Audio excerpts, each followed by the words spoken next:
J'attends beaucoup de choses. C'est vrai que en même temps on en parle beaucoup, en même temps c'est encore un événement qui est organisé par l'ONU. Pour citer l'ancien président du WWF France, il avait dit c'est vrai que ça fait quand même 21 ans qu'on se réunit autour d'une table pour parler de l'environnement. Donc il y a peut-être un moment où il faut se bouger. Après, voilà, nous on n'a pas attendu, on est très nombreux parmi les acteurs associatifs à ne pas avoir attendu la COP21 pour se mobiliser. Hein. Tu as pu le voir notamment avec nos actions Calédo Clean. Mais sur le territoire, il y a tout un tissu associatif qui est autant mobilisé que nous. Et aujourd'hui, on espère, nous, en tant qu'association, qu'on va non seulement pouvoir se faire entendre au niveau de la COP21, et on attend surtout qu'il y ait des choses qui soient mises en place réellement, quoi. C'est-à-dire qu'il y a beaucoup de gens qui mettent de côté, qui mettent en opposition développement économique et écologie. Et c'est tout à fait, c'est très con de le faire, parce que honnêtement, je pense qu'on peut faire les deux ensemble, on peut les allier et on peut les faire converger vers un même sens. Je dirais plutôt qu'il y a presque tout à construire en fait.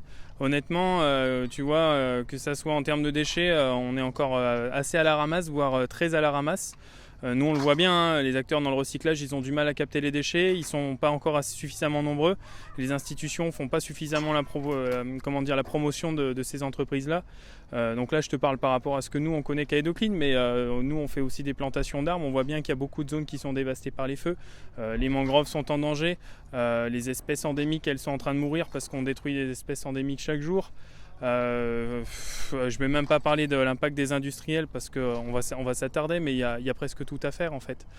Donc c'est pour ça qu'il est important de s'impliquer, il est important de faire les bons choix.